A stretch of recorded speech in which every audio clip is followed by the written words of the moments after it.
I want to highlight two issues around my experiences of the law of reflection.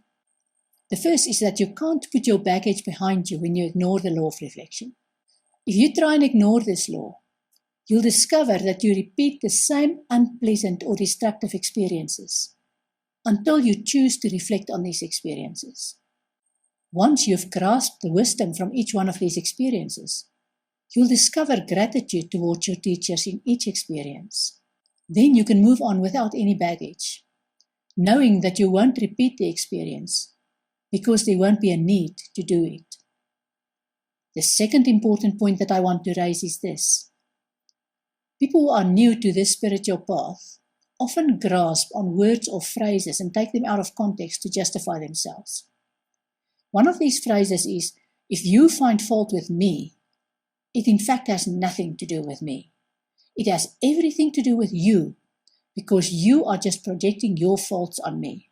And off they go, with even less self-insight and responsibility for their actions than they had before they became spiritual. Choosing a spiritual path doesn't give you an instant halo and a reason to be holier than thou. A spiritual path is quite often one where you listen with both your ears and digest what has been said to you and process any criticism before you speak. There's a reason why God gave us 2 ears and 1 mouth. Embracing spirituality doesn't mean grabbing onto phrases and absolving yourself at the expense of someone else. Spirituality is a big responsibility, which could result in emotional maturity and humility if you are willing to learn all the time.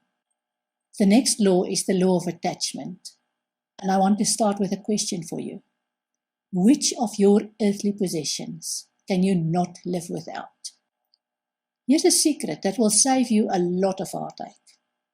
You can have anything you wish in your life, but if your sense of self-worth or your happiness depends on having all these things, then you are attached to them. Colossians 3 verse 2 in the Christian Bible says, set your mind on things above, not on earthly things. The Buddhist philosophy refers to 4 types of attachment, which I will describe here.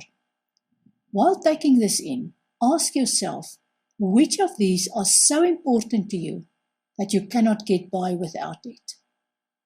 The first one is attachment to sense objects, which includes attachment to the physical attributes of your body, such as skin color, body shape, physical fitness, health, or sexual desire. Of course, these objects also include money, property, nature, clothes, food, people, pets, possessions, or any luxury items, anything that pleases your senses and that you believe you cannot live without. The second one is attachment to opinions and views, which includes attachment to social status as reflected in family name, family status or caste, social status and power, race or nation. Attachments to routine as reflected in habits, hobbies, daily routine, rules or procedures, or attachments to beliefs as reflected in morality, opinions, judgment, beliefs or prejudices. The third category is attachments to rites and rituals, which includes religious traditions and methods of worship, gods and goddesses, gurus and religious leaders, saints, spiritual practices, scriptures and places of worship or ideals. And then finally there's the attachment to selfhood or a sense of self, which is reflected in morality, knowledge, symbols, spiritual life and the afterlife.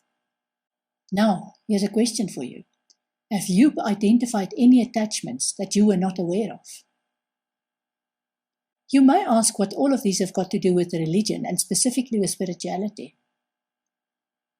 The Buddhist philosophy regards attachment as the root cause of our suffering because we fail all the time to hold on to objects of sensual pleasure or to avoid their opposite. Buddhism sees attachment as the problem of wanting and not waiting. They believe that when you stop wanting, your suffering ends. While you want and you don't get, you fail to see the beauty and joy that is right under your nose. By the way, Buddhism is one of the philosophies that I've read about, but there's too much suffering for my taste in Buddhist writing. I have a beautiful cement laughing Buddha statue in my garden, but that doesn't make me a Buddhist. It is simply a lovely and happy little statue that I enjoy looking at. And the Buddhist philosophy is not the only one that has such a strong view on attachments to worldly goods or opinions or sense of self. Jainism or Jain Dharma is an ancient Indian religion. One of its 4 doctrines is non-attachment or aparigraha. This doctrine refers to attachment in any form as described above. Followers of Jain Dharma strive to have no attachments in this world. Patanjali is an Indian sage who wrote several works in Sanskrit. Aparigraha or non-attachment is one of the yamas in Patanjali's 8 limbs of yoga. He teaches you to question everything in your life, including your wardrobe and diet, to discover what your attachments are and how you can get rid of them if they don't serve you in this phase of your life. And you thought it was only the Christian faith that said money is the root of evil. Here's another gem for you. The words are closer to the love of money is a root of all kinds of evil, for which some have strayed from the faith in their greediness and pierced themselves through with many sorrows. This is in 1 Timothy 6 verse 10. The bottom line is that we are spiritual beings having a human experience. We are just visitors here.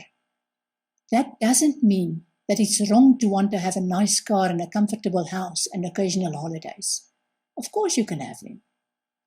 However, when the striving for and enjoyment of these things and living in the right neighborhood based on the religious or moral or racial or gender criteria take over your life, something is out of balance. And if you want to use the law of attraction to get more of these things, you will agree that your starting point is in the wrong place. The Bhagavad Gita describes the conundrum in this way. Attachment causes desires. When your desire is not fulfilled, you experience anger and delusion. This twists your memory out of proportion and you lose the ability to choose wisely. That distracts you from your true purpose in this world, and then your troubles multiply. It is possible to have a spiritual awareness and drive a beautiful car, but that will only work if you are not in love with the car or any status that the car may represent in society.